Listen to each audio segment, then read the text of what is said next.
చూస్తే చాలా మంది సెలబ్రిటీస్ హార్ట్‌తోనే వెళ్తున్నారు. హార్ట్ స్ట్రోక్స్ రావడం, అవును. జిమ్‌లోనే పడిపోవడం ఇవన్నీ జరుగుతున్నాయి. అవును. ఇది every year once health checkup చేసుకోవాలి ఇప్పుడు. హ్మ్. ఇప్పుడు పర్సన్‌ది లైఫ్ అనేది కేవలం 50-60 హ్మ్. సో, అసొంటిది 30 దాటిపోయిందంటే ఇయర్లీ వన్స్ ఒక్కసారి హాస్పిటల్ పోయి నీ హెల్త్ చెకప్ చేసుకో. హ్మ్. నీ హార్ట్‌లో ఏమైనా బ్లాకేజెస్ ఉన్నాయా? నీ షుగర్ చెక్ చేసుకో, నీ బీపీ చెక్ చేసుకో, నీ బ్లడ్ ఎంత మంచిగుంది అది అంతా చెకప్ చేసుకోవాలా వన్స్. అవును. ఇవన్నీ ఖర్చు పెట్టే బదులు అదొక్కటి చేపించుకుంటే అదొక్కటి చేపించుకుంటే చాలు. అదే. లేదంటే మీ యూరిన్ అవన్నీ ఒక్క టెస్ట్ చాలు, నీ బాడీ అంతా రిపోర్ట్స్ వెళ్ళిపోతాయి. నేనైతే ఎవ్రీ ఇయర్ చెక్ చేయించుకుంటా. ఓకే. చెక్ చేయించుకుంటా కాబట్టి ఇంత హెల్దీ ఉన్నా. లేదంటే ఏదో రోగం పడుతుండే మనకు కూడా. ఓకే. అండ్ పరేషాన్ భాయ్, ఇమ్రాన్ భాయ్‌తో ఎలాంటి అనుబంధం ఏంటిది? లాస్ట్ వీకే ఫోన్ చేసిన అన్నకి. ఫోన్ చేసి అన్న ఎలా ఉన్నావు, ఏంది సంగతులు అన్న, మంచిగా ఉన్నావు అన్నాడు. అండ్ అన్న ఇంటర్వ్యూ చెయ్యాలా డెఫినెట్లీ అంటే పక్కా. అన్నకి ఒక వీడియో షూట్లా ముక్కుకు దాకింది పాపం. ఓకే. అయితే అది హెల్త్ ముక్కు బాగాలేదు. సో ఇది అది అయిపోగానే చేద్దాం బాలాజీ అన్నాడు. చాలా చాలా థ్యాంక్ యూ అన్న. ఒక్క నైట్ నాకు తెలిసి 12-1 o'clock కాల్ మాట్లాడినాం. ఫుల్ హ్యాపీ అనిపించింది. అన్నతో చేయాలా తొందరగా, నాకు కూడా చాలా ఆశ ఉంది అన్నతో చేయాలని. ఎందుకంటే ఉట్టి పుణ్యానికి అయినా నీ బద్నాం చేస్తారు, అదంతా వేస్ట్. అది నాకు తెలిసింది ఏంటంటే తర్వాత తెలిసింది, ఎవడైతే నాన్ వేసిన ఉన్నాడో ఆయనకి ఒక ఇట్లా రోస్ట్ చెయ్యి, ఇమ్రాన్ భాయ్ని రోస్ట్ చెయ్యి నువ్వు, ఆయన మంచి ఫేమ్ ఉన్నాడు, పైసలు ఇప్పించి చేయించిరని విన్నా. ఇది పైసలు ఇప్పించి ఆయన కావాలని టార్గెట్ చేసిర్రు అనేది నేను ఒక పెద్ద న్యూస్ ఛానల్లో విన్నాను. ఇమ్రాన్ భాయ్ కూడా దీని గురించి మాట్లాడారు. అవును ఇట్లా చేసిర్రు, నాకు తెలుసు అంతా, నేను బయట పెడతా అన్నారు. తొందరలో మళ్ళీ ఎవడు వాడేంది చెక్ చూడాలి ఎవరు చేసిరు కావాలని. అది కానీ పెద్ద ఇన్ఫ్లుయెన్సర్ కి టార్గెట్ చేస్తారు. ఇప్పుడు నాన్ వేసిన సైలెంట్ అయిపోయాడు. ఫస్ట్ భయా సన్ని యాదవ్ వేసుకున్నాడు, మళ్ళీ ఈ దీప్తి సునేనా వీళ్ళందరినీ వేసుకున్నాడు, ఇమ్రాన్ భాయ్ వేసుకున్నాడు. ఇప్పుడు సైలెంట్ ఉన్నాడు కదా, కరెక్ట్ కొన్ని రోజు ఆగు, ఒక 2-3 months మళ్ళీ ఎవరైనా పట్టుకుంటాడు. నిన్ను కూడా పట్టుకోవచ్చు, చెప్పలేము. ఇంతే ఇంకా ఇలా పని. ఎవరైనా పట్టుకుంటే వ్యూవర్షిప్ వస్తుంది, 10 లక్షలు వచ్చేది 20 లక్షలు వస్తుంది. అది ఇంకా తెలిసిందే కదా, కంటెంట్ క్రియేటర్ ఎవరినో కానీ పట్టుకోవాల్సి వస్తుంది. సో అలానే ఇమ్రాన్ భాయ్ చేసిండు. ఎవరు అనేది ఇప్పుడు రివీల్ చేస్తాడు అన్న. మేబీ నా ఛానల్లో చేస్తే మంచిదని నేను అనుకుంటున్నా. ఇంటర్వ్యూ ఇచ్చినప్పుడు అన్నది ఒక ఎత్తు ఉంటది. ఇంకా నేను నా పర్సనల్ గా నేను తీసుకుంటా, అది చాలా పర్సనల్ గా చేస్తా నేను. మొత్తం మా సెటప్ అంతా ఆడికి తీసుకెళ్ళిపోతా. అన్న ఈడ అంటే ఆడ. ఓకే. ఆయన కొన్ని ఇంటర్వ్యూస్ నువ్వు చేస్తా అంటే లాగ్స్ పక్కన పెట్టేస్తే ఇంటర్వ్యూస్ కొన్ని యూనిక్ గా చేస్తావు. అప్పుడు ఒకటి క్రికెట్ ప్లేయర్ ని తీసుకున్నా. మళ్ళీ రీసెంట్లీ ఒక అన్నది చేసా, మీసం సురేష్ అన్నది పుష్ప హిందీ వర్షన్ లో తీసుకున్నావు. ఏంటి తెలుగు కాకుండా హిందీలో వెళ్తున్నావు, బాలీవుడ్ లో వెళ్ళే ఏమైనా ఛాన్సెస్ ఉన్నాయా? నేను ఇప్పుడు ఇంటర్వ్యూస్ గురించి మాట్లాడారు సినిమా యాక్టర్లకి, అందరివి మన వాళ్ళవి హండ్రెడ్స్ ఆఫ్ ఇంటర్వ్యూస్ ఉన్నాయి. చాలా మందివి ఒక 15-20 ఇంటర్వ్యూస్ ఉన్నాయి. సో నేను మీకు తెలుసు ముంబై ఎక్కువ పోతూ ఉంటాను. మధ్యలో పోతురు బాగా, అది కూడా పోయినా. సో అక్కడ ఏమైపోయిందంటే మీలాంటి క్రియేటర్ ఏమన్నారు, ఆల్రెడీ బాలీవుడ్ అంతా డల్ అయిపోయింది, మీ సౌత్ డామినేషన్ బాగా తిరుగుతుంది మా దగ్గర కూడా, నువ్వు ఒక పని చెయ్యి, నువ్వు మీ సౌత్ యాక్టర్లు సైడ్ యాక్టర్స్ ఇంకా ఆర్టిస్టులకి నువ్వు హిందీలో తీసుకో ఇంటర్వ్యూ అన్నాడు. ఆల్రెడీ మీ డామినేషన్ ఉంది నార్త్ అంతా, ఆ వీడియోస్ కూడా నువ్వు పెట్టి నువ్వు ఇలా డామినేట్ చేయొచ్చు కదా. మళ్ళా ఆల్రెడీ అక్కడ తెలుగులో అందరు ఇంటర్వ్యూ చేస్తున్నారు, మళ్ళీ నువ్వు తెలుగులో చేస్తే ఏం లాభం ఉంటుంది, నువ్వు హిందీలో పెట్టి వీళ్ళని చెయ్యి అన్నారు. అదే ఐడియా బాగుంది, హిందీలో చేస్తే బాగుంటది కదా అని నేను ట్రై చేసా. సక్సెస్ అయ్యింది. ఇంకా నాకు తెలుగులో చేయబుద్ధి అవుతలేదు. ఆల్రెడీ ఇప్పుడు మీరు చేస్తున్నారు తెలుగులో, మన వాళ్ళు హిందీలో చేసే నేషనల్ వైడ్ మన వాళ్ళందరూ పోతున్నారు అంటే నేను అది ఇంకా హ్యాపీ ఫీల్ అవుతున్నా కదా. సో మన ఆర్టిస్ట్ ఎవరైతే ఉన్నారో వాళ్ళందరూ నేనే ఇంకా దగ్గరుండి హిందీలో బయట నుంచి వచ్చి తీసుకునేటోడు నేనే తీసుకుంటా అని అందరివి నేనే తీసుకొని నార్త్ లో దుమ్ములు సూపర్ బాగుపోయినాయి, మంచి పోతుంది. ఓకే. ఇంకా చేయాలి, ఇంకా బ్యాక్ టు బ్యాక్ ఉన్నాయి కొన్ని. ఆయన ఈ మధ్యలో బాంబేకి కూడా వెళ్తారు, ఒక క్యారెక్టర్ కూడా చేస్తున్నారని చెప్పడం జరిగింది. ఆయన ఇంకొకటి మొన్న ఏదో అలిగేసి మీరు నచ్చక ప్రాజెక్ట్ వదిలేసుకొని రావడం జరిగింది. ఏంటిది ఆ ఇన్సిడెంట్? నేను మీకు తెలుసు కదా, నేను యాజ్ అసిస్టెంట్ డైరెక్టర్ గా వర్క్ చేస్తున్నా అని. సో నేను కొన్ని స్టోరీస్ చెప్పా వాళ్ళకి నచ్చితే ఆ డైరెక్షన్ నువ్వు ఎలా చెప్తావు ఏంది అని వచ్చి ప్రాక్టికల్ గా మాకు వచ్చి చూపెట్టన్నారు. సో ముంబైలో అనేది గోరేగాం అనేది చాలా ఫేమస్, ఇట్లా మన కృష్ణనగర్ ఎట్లా అక్కడ గోరేగాం ఫేమస్. ఓకే. సో గోరేగాంకి పోయినా, వాళ్ళే అంతా పిలిపించారు పోయినా. సో చాలా మంది ఉండే అక్కడ అసిస్టెంట్ డైరెక్టర్, నేను కూడా వన్ ఆఫ్ దెమ్. సో అంతా అందరిది అయిపోయింది, నన్ను పిలిచిర్రు. నన్ను పిలిచినప్పుడు ఇప్పుడు నువ్వు ఒక స్క్రిప్ట్ ఇస్తే అది ఎవరు చేయాలా, డైరెక్టర్ చేయాలి. నేను నా వర్జన్లో చేశా. సో వాళ్ళకి నచ్చితే వాళ్ళు ఏమన్నారంటే లేదు నువ్వు ఇట్లా కాకుండా ఇట్లా చేయన్నారు. నేను అట్లా చెయ్యను, అట్లా చేసినా అది మిస్ఫైర్ అయిపోతే నా పేరు బద్నాం అయితే నా కెరియర్ పోతుంది. నేను ఎలా అయితే చెప్తున్నానో అలా చేసి నేను ఇస్తా, లేదంటే వదిలేసేయండి అన్న. మీరు సౌత్ వాళ్ళకి యాటిట్యూడ్ ఎక్కువ ఉంటుంది అట్లా అన్నారు. మీరు మా మాట వినరు, మేము డబ్బు పెడుతున్నాం కదా. ఇగో ఇప్పుడు మా సందీప్ రెడ్డి వంగ సార్ ఉన్నారు, మొన్న స్పిరిట్లకి దీపికా పదుకొని తీపిచ్చేసారు. ఎందుకు? మిస్ఫైర్ అయితే ఎవరి మీద పోతుంది? డైరెక్టర్ మీద పోతుంది. నేనన్నా నాకు ఇట్లా పని చేయడానికి రాదు, నేను అక్కడ మా హైదరాబాద్లో నేను ఏం నేర్చుకున్నానో అదే వచ్చి నేను మీకు చూపిస్తున్నాను, మీకు నచ్చకపోతే నాకు తీసేసేయండి. అయితే నువ్వు ఇట్లా మాట్లాడడం కరెక్ట్ కాదన్నప్పుడు నేను ఏం చేయలేను బస్, నా వర్క్ ఇట్లా, నేను అదే వర్క్ మీకు ఇస్తున్నా, మీకు నచ్చకపోతే మీరు వెళ్ళిపోండి అంటే నాకు వాళ్ళు ఫిర్బి వాళ్ళు ఓకే చేయండి అన్నారు. బట్ నాకు ఇంకా వాళ్ళ యాటిట్యూడ్ నచ్చలేదు. వాళ్ళ మాట మనమేంది వినేది, నేను ఇంత కష్టపడి వచ్చి మళ్ళీ నీవు చెప్పినట్టు వినడం ఎందుకులే అని ఇంకా వదిలేసి ఒక చిన్న క్యారెక్టర్ ఉండే మరాఠీ సినిమాలో అది చేసుకొని ఇంకా హైదరాబాద్కి వచ్చేసిన. ఓకే, వచ్చేసిన ఇంకా. మరి వెళ్తావా బాలీవుడ్కి? మళ్ళీ ఇక్కడనే ఉంటావా? ఇప్పుడు మన సౌతే మొత్తం ప్రపంచాన్ని రూల్ చేస్తుంది. సో మన సౌత్కే మన తెలుగు స్టార్స్కి నేను హిందీలో నేనే మాట్లాడి హిందీలో నేనే చేసుకొని ఆల్రెడీ నడుస్తుంది. ఇప్పుడు అన్ని సినిమాలు మన కన్నప్ప కూడా మొన్న హిందీలో వచ్చింది. అవును. సో అలానే నేను కూడా తెలుగులోనే చేసి అది హిందీలో రిలీజ్ చేసుకోవాలి. ఓకే. ఏ మూవీస్ చూసారు రీసెంట్లీ? చేయలేదు ఇప్పుడు. ఏం మూవీ చూసాను? కన్నప్పనేనా? తమ్ముడు చూడలే నేను నితిన్ది. లేదు, దానికి కొంచెం టైం దొరకలే, అటు ఇటు తిరగనీకే వెళ్ళిపోయింది. కన్నప్పలో ఏం నచ్చింది అంటే? చాలా వరకు కన్నప్ప మూవీ గురించి మాట్లాడే వాళ్ళు కొంతమంది మైనస్ చెప్తున్నారు, కొంతమంది పాజిటివ్ చెప్తున్నారు. మీ కన్నప్పలా నేను రెండు కోసం పోయినా. ఫస్ట్ సాయన్న గబ్బర్ సింగ్ సాయన్న కూడా చేశారని పోయినా. సెకండ్ మీకు తెలిసిందే ప్రభాస్ అన్న. ఓకే, ప్రభాస్ అన్న కోసమే పోయినా. నేను కుల్లా చెప్తాను, ఆల్రెడీ సాయన్న అన్నారు నేను చేశాను అనగానే నేను పోయినా. మూవీ కూడా ఓకే, బాగుంది, మంచి చేసి. మధ్యలో కొంచెం లాగ్ అయింది. బ్రహ్మానందం వచ్చినప్పుడు ఫుల్ కామెడీ, ఫుల్ మస్తు అనిపించింది. ప్రభాస్ వచ్చినప్పుడు ఇంకా సినిమా నెక్స్ట్ లెవెల్ వెళ్ళిపోయింది. మళ్ళీ మా సాయన్న కోసం చూసిన, మంచిగా అనిపించింది సినిమా. కానీ మధ్యలో కొంచెం నాకు అర్థమైతలేదు. యాక్షన్ సినిమా అది, అంటే యాక్షన్ సీన్ వచ్చినప్పుడు పబ్లిక్ నవ్వుతున్నారు. అదే చూసిరా మీరు కన్నా? యాక్షన్ సీన్ వచ్చి ఒక యాక్షన్, ఇప్పుడు ప్రభాస్ అన్న బాహుబలిలా యుద్ధం చేసేటప్పుడు ఒక యాక్షన్ డైలాగ్ చెప్తున్నప్పుడు పబ్లిక్ మొత్తం లేచి చప్పట్లు కొడతారు కదా, ఇక్కడ అలా కాదు. అది కామెడీ సీన్ లెక్క తీసుకుంటారు. సో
ఇంకొకటి కాజల్ గారిని మనం ఒక రకంగా మగధీర ఇవన్నీ చూస్తే ఒక మోడర్న్ గర్ల్ గా చూడడం జరిగింది, మిల్కీ గర్ల్ గా చూడడం. అండ్ ఇక్కడ పార్వతి గారి రోల్, పార్వతి దేవి రోల్ చేయడం జరిగింది. ఎలా అనిపించింది కాజల్ గారిని చూసి? అయితే ఎక్సలెంట్. అది నాకు ఎక్సలెంట్ ఏడా అనిపించింది అంటే, మన అక్షయ్ కుమార్ గారు డాన్స్ ఆడతారు చూడండి. అవునవును, శివాశి పాట కూడా బాగుంది. అవును, ఇగో నేను బాగుందంట, నచ్చలేదంట. కొంచెం యాక్టింగే జర నాకు అది, నేనున్నాను, నేను కాపాడతాను అంటే నాకు నవ్వొస్తుంది. బట్ పాటలు మంచిగా ఉన్నాయి, శివ శంకర కొన్ని సీన్లు మంచిగా ఉన్నాయి, ప్రభాస్ అనేది మంచిగా ఉంది. కాజల్ అయితే ఇంకా నెక్స్ట్ లెవెల్. ఆమె కరెక్ట్ సెట్ అయింది, చాలా మంది పాజిటివ్ గా చెప్తున్నారు. బట్ నాకు తెలిసిన వరకు అక్షయ్ కుమార్ తీసుకునే అవసరం లేకుండే. మన దగ్గర ఇంత మంచి యాక్టర్స్ ఉన్నారు, వాళ్ళని తీసుకోవాలి కానీ అక్షయ్ కుమార్ ఎందుకు తీసుకోవాలి? అంటే హిందీలో మార్కెటింగ్ కోసం. ఓకే, అట్లా అన్ని మార్కెటింగ్ లోనే ఉన్నాయి అందరూ. మోహన్ లాల్ గారు కానివ్వండి, ఇవన్నీ అక్కడ ఇంత పెద్ద ప్రభాస్ ని పెట్టుకుని మళ్ళీ వాళ్ళందరినీ అవసరం లేదు. పాన్ ఇండియా స్టార్ మన దగ్గర ఉన్నప్పుడు అంతమందిని పెట్టడం అవసరం లేదని నేను అనుకున్నా. అదే ప్రభాస్ ఒక్కరు చాలు కదా. మోహన్ లాల్ గారు ఓకే, గ్రేట్ యాక్టర్స్, వాళ్ళని కాదంటలే. ఇంత పెద్ద షిప్ని మీరు టైటానిక్ని పెట్టినప్పుడు ప్రభాస్ అన్న లాంటి వేరే వాళ్ళకి పెట్టడం అవసరం లేదు అని అనిపించింది. ఓకే. అండ్ కొన్ని హిడెన్ ప్లేసెస్కి వెళ్తుంటావు కదా, భయం అయ్యేదా? నేను 2 days బ్యాకే నేను కర్ణాటక పోయినాను. ఆ టెంపుల్ చాలా యూనిక్ అంట. దాంట్లో మీకు ఏమైనా ఆత్మల నరదిష్టి అలాంటివి వస్తే లైక్ వాళ్ళు బయటికి వచ్చి ఇట్లా డాన్స్ ఆడతారు, సో అండ్ సో అంటారు. మా వీడియో అది బాగా వైరల్ అయింది 2 days బ్యాకే. ఓకే. సో నేను గుడిలో పోయినా మార్నింగ్ 3 o'clock, ఎందుకంటే అక్కడ పబ్లిక్ ఎక్కువ వస్తుంది. ఇలా కూర్చున్నా నేను లైన్లో, అంటే లైన్ నుంచి కింద కూర్చున్నా. కింద కూర్చోగానే గుడిలో ఆరతి అయ్యేటప్పుడు ఒకటి కొడతారు, డమ్మరుకం కొడతారు, ఆరతి గంట కొడతారు. సో వెనకాల ఒక లేడీ, ఆమె లైక్ ఆత్మ వచ్చినప్పుడు ఇప్పుడు మీకు బిహేవ్ చేస్తారు కదా, ఆమె నా వెనకాలనే చేసింది. నైట్ 3 o'clock గుడిలో, 3 అంటే 4 o'clock గుడి ఓపెన్ అవుతుంది. నేను 3:30కి పోయినా, ఎందుకంటే క్రౌడ్ ఎక్కువ పెరుగుతుంది, మళ్ళీ నేను హైదరాబాద్ రిటర్న్ రావాలా. నేను చాలా భయపడ్డా. ఆ వీడియో రికార్డ్ చేయొద్దంట గుడిలా, బట్ నేను పబ్లిక్ కి తెలవాలి ఇట్లా జరుగుతుంది అని నేను తీసిన. కొంచెం భయపడ్డా కూడా నేను కూడా ఆడ. కొన్ని యూనిక్ ప్లేస్లలో పోతే మనిషి అన్నప్పుడు ఎంతైనా భయపడతాడులే. సో కానీ గుడి చాలా మంచిది, చాలా పాజిటివ్. దత్తాత్రేయ స్వామి టెంపుల్ అంట ఇది. సో గుడిలో ఒక స్పేస్ ఉంటది ఎంట్రన్స్ కాడ. సో ఎప్పుడైతే ఆరతి జరుగుతుందో అక్కడ మొత్తం లేడీస్ జెంట్స్ ఎవరికైతే నరదిష్టి ఉంటుందో వాళ్ళు దాని మీద ఎక్కి డాన్స్ ఆడడం మీరు నా వీడియోలో చూసుకోవచ్చు. ఇన్స్టాగ్రామ్ లో కూడా నేను పెట్టిన. సో వీడియో ఎలా లేకుండే, బట్ ఎనీహౌ నేను తీసి మన ఆడియన్స్ కి చూపెట్టాలి కదా. సో చూపించిన, భయం అయితే అనిపించింది. ఇప్పుడు నెక్స్ట్ కూడా నేను చాలా ప్లాన్ వేసుకున్నా, నెక్స్ట్ మంత్ నుంచి ఆల్ ఓవర్ ఇండియా ట్రిప్ అని అనుకుంటున్నా. ఓకే. సో మా టీం అంతా ఒకసారి మేము కూర్చొని బడ్జెట్ అవన్నీ సెట్ అయిపోయిందంటే ఇంకా సక్సెస్ అవుతుంది. ఓకే. అంటే ప్లానింగ్ ఉన్నాయన్నమాట. ప్లానింగ్ ఉండాలి కదా, ఏదో ఒకటి చేయాలి కదా. గట్లా. ఎలా ఉంది లైఫ్ ఇప్పుడు? ఇప్పుడు లైఫ్ అనేది అయితే సూపర్ నడుస్తుంది. కానీ మంచి అన్నప్పుడు అప్ అండ్ డౌన్ ఉంటది. అలా వీడియో ఉంటది, రేపు ఉండదు. అదైతే నడుస్తుంది. ఖర్చులు కూడా బాగానే పెరిగిపోతున్నాయి. మనం ఎంత ఎదుగుతామో అంత ఖర్చులు కూడా వస్తూనే ఉంటాయి మనతోని. మొన్న ట్రిప్ కి కూడా పోయినప్పుడు కూడా మంచి గట్టి ఖర్చు వచ్చింది, కానీ లాభం రాలే. ఓకే. సర్లో పోయి నేను ఎంజాయ్ చేసి వచ్చినా అని అనుకున్నా. ఇంకా అట్లా అప్స్ అండ్ డౌన్స్ అయితే డెఫినెట్లీ ఉన్నాయి. బట్ ఇప్పటికైతే సూపర్ ఉంది. బ్యాక్ లైఫ్ కన్నా ఇప్పుడు ఇంకా బెటర్ అయిపోయిందని అనుకుంటున్నా. ఎంత సంపాదిస్తావు మంత్లీ? బాగానే ఉంటుందా? ఉంటది, మంచిగానే ఉంది. ఇంకా మంచిగానే ఉంది, 50+ ఉంది. ఇంకా 50+ నడుస్తుంది. ఇంకా నేను ఇంకా పెంచాలని ఉంది నాకు. ఇంకా అచీవ్ చేసుకుంటూనే పోవాలి. ఇంకా ఇక్కడికే ఆగొద్దు, మనం చేసుకుంటూనే పోవాలి. కానీ ఇవాళ రేపు పిల్లలు అలా లేదు. నేనేంది చుట్కీ వజేస్తే అయిపోతుంది అన్న అంటారు. 1000 subscribers చేయరా అన్న, అవుతుందా? 1000 subscribers తల్లాడుకొని ఏం బుడదలో పెట్టినా కానీ రావు 1000 subscribers. అంత కష్టపడాలి దాంట్లో. లేదన్నా నేను ఇట్లా అనుకుంటే అయిపోతుంది అన్న, మా డాడీ చేయలేడు, నేను చేసి చూపిస్తాంటాడు. ఆ బొంగ అవుతుంది. ఎంత కష్టపడాలి, ఎన్ని చేయాలి, చాలా పెద్ద తలకాయ నొప్పి. కానీ ఇప్పట్లో ఇన్స్టా ఇన్ఫ్లుయెన్స్ అంటే చాలా మందికి చిరాకులు వేస్తుంది. ఎందుకు కావచ్చు? క్రింజ్ కంటెంట్, పిచ్చి పిచ్చి కంటెంట్, బుడిదలలో ఉండి పిచ్చి పిచ్చి తిట్టుకోడు, కొట్టుకునడం. ఇంకా యాంకర్ కూడా నాకు ఇద్దరిని కూర్చోబెడతారు, కొట్లాడిపిస్తారు.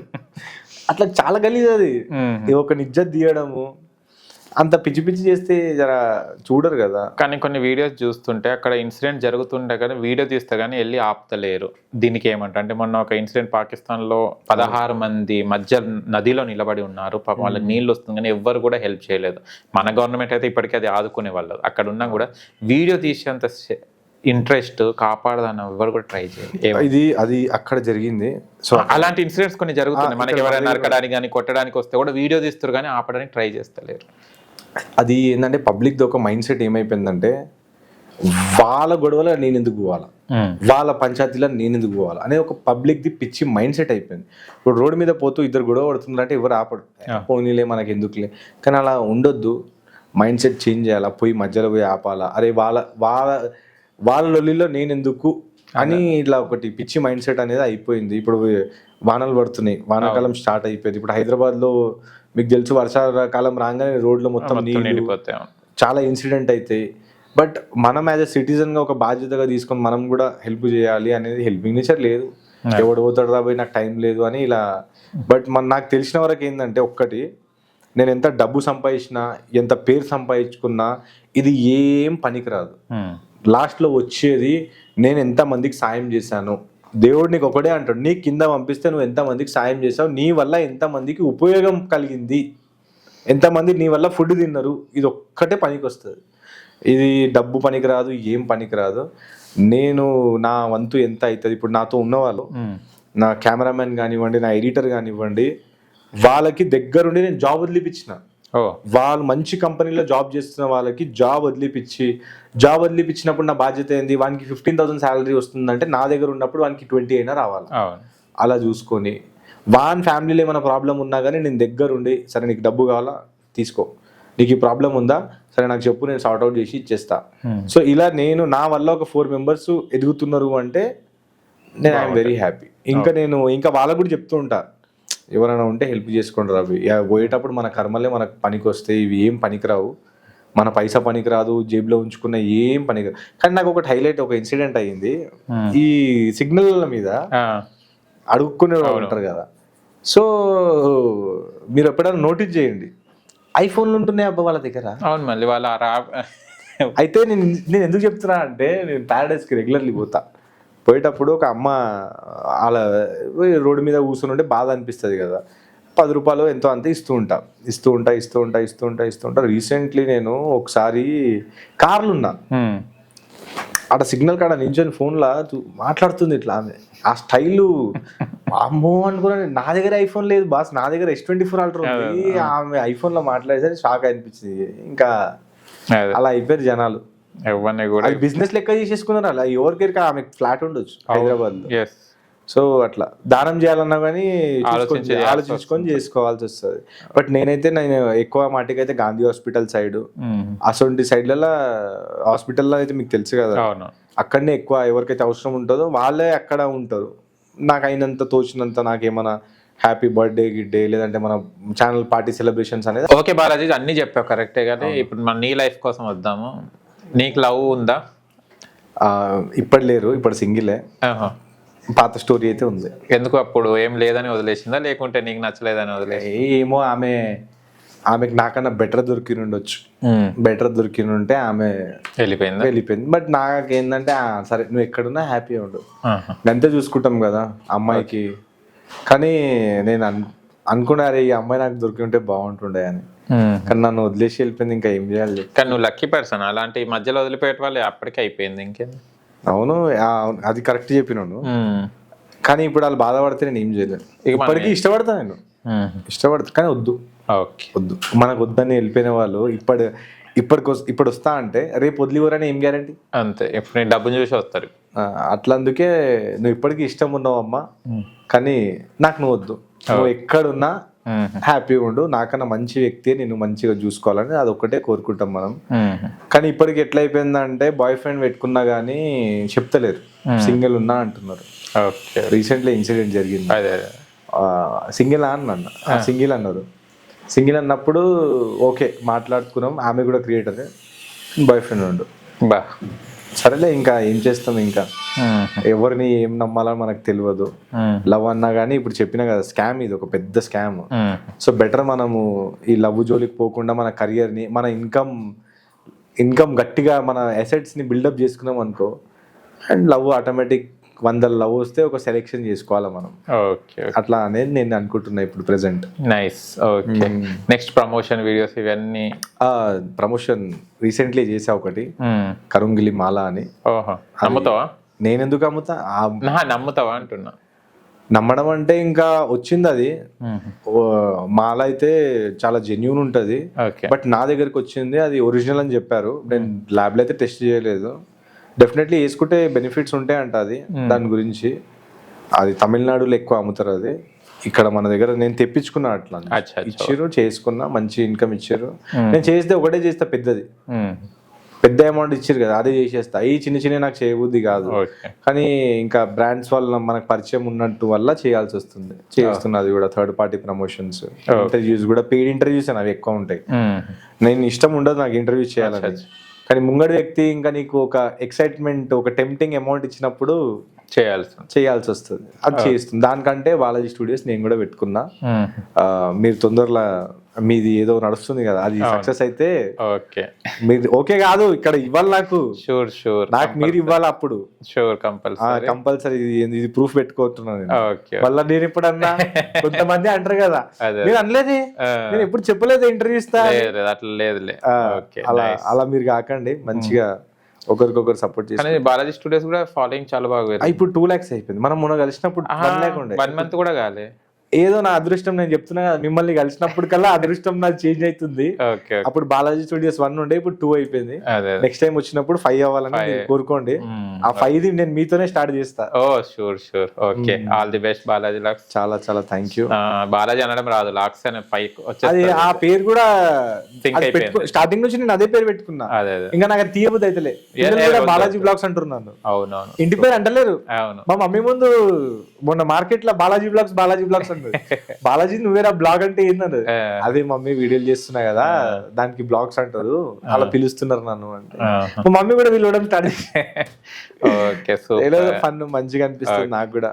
చేయండి, ఇంకా ఎదగాలి. And all the best. And ఇంకా మంచి స్టూడియోలు ఎవరికి రావాలని కోరుకుంటున్నాను. Thank you.